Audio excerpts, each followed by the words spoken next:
মাস ধরে প্রায় 1.5 গুণ হারে ডেঙ্গু রোগীর সংখ্যা বাড়ছে হাসপাতালে। আগস্টে যত রোগীর মৃত্যু হয়েছে, অক্টোবরে মারা গেছেন তার দ্বিগুণ। এদিকে নভেম্বরের 6 দিনে প্রাণহানি হয়েছে 29 জনের। চলতি মাসে সবচেয়ে ভয়াবহ পরিস্থিতির ইঙ্গিত দিচ্ছে ডেঙ্গু।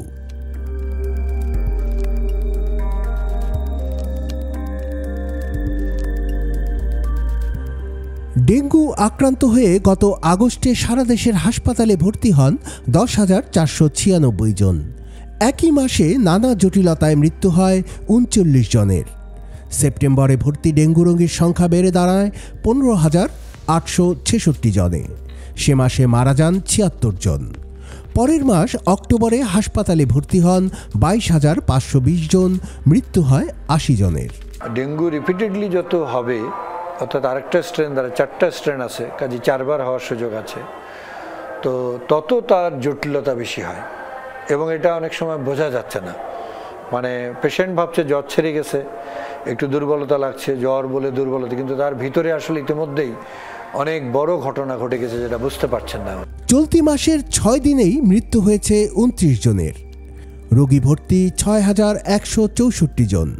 এ ধারা বজায় থাকলে মাস শেষে ভর্তি রোগীর সংখ্যা দাঁড়াবে প্রায় 30,000। রোগী জানি ডেঙ্গু জানতে পারে তাড়াতাড়ি, এই জন্য আমরা ডেঙ্গুর টেস্টটা বিনামূল্যে করেছি। হ্যাঁ, শুধুমাত্র 50 টাকার জন্যও যেন কেউ টেস্ট দেরিতে না করে এবং দেরিতে না আসে, তা সরকার সর্বোচ্চ চেষ্টা তো করে যাচ্ছে।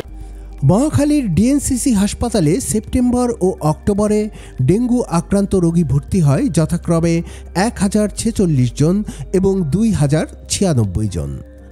সেপ্টেম্বরে মারা যান 9 জন ও অক্টোবরে মারা যান 11 জন। হাসপাতালের তথ্য মতে মৃতদের 90%কে দেরিতে হাসপাতালে আনা হয়, এতে বাড়ে জটিলতা।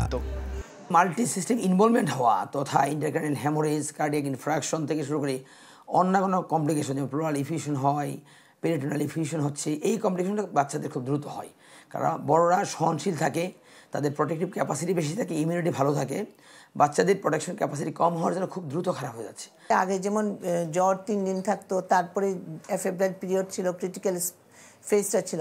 এখন কিন্তু অনেক সময় সেই ক্রিটিক্যাল ফেজটা থাকেও না। প্রথমে অনেক দিন ধরে জ্বর থাকে, 7 থেকে 10 দিন, এবং ওই ভিতরেই কিন্তু ক্রিটিক্যাল ফেজ স্টার্ট হয়ে যায়। জনস্বাস্থ্যবিদরা বলছেন, স্বাস্থ্য কর্তৃপক্ষ হোক কিংবা সংশ্লিষ্ট যেই কর্তৃপক্ষই হোক, মৃত্যু ঠেকানো যাচ্ছে না। তবে তারা মনে করছেন এই মৃত্যু ঠেকানো সম্ভব। তারা বলছেন, স্বীকার করতে হবে যে ডেঙ্গু একটি জরুরি পরিস্থিতি। চিকিৎসকরা বলছেন, এখন জ্বর আসার সাথে সাথেই ডেঙ্গু পরীক্ষা করতে হবে। জ্বর আসার পর প্রচুর পরিমাণে তরল খাবার খেতে হবে। সারা দেশে জ্বর, সর্দি, কাশির প্রকোপ বেড়েছে। তাই তীব্র জ্বরকেও অনেকে সাধারণ সর্দি কাশির উপসর্গ হিসেবে বিবেচনা করেন।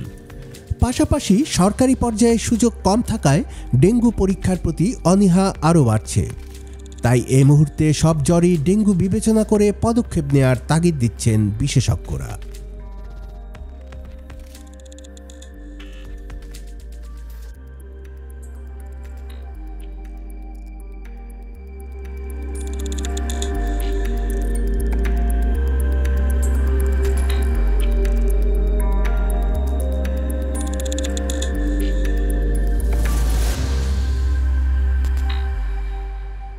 কুমিল্লার কাগজ, নিউজ ডেস্ক।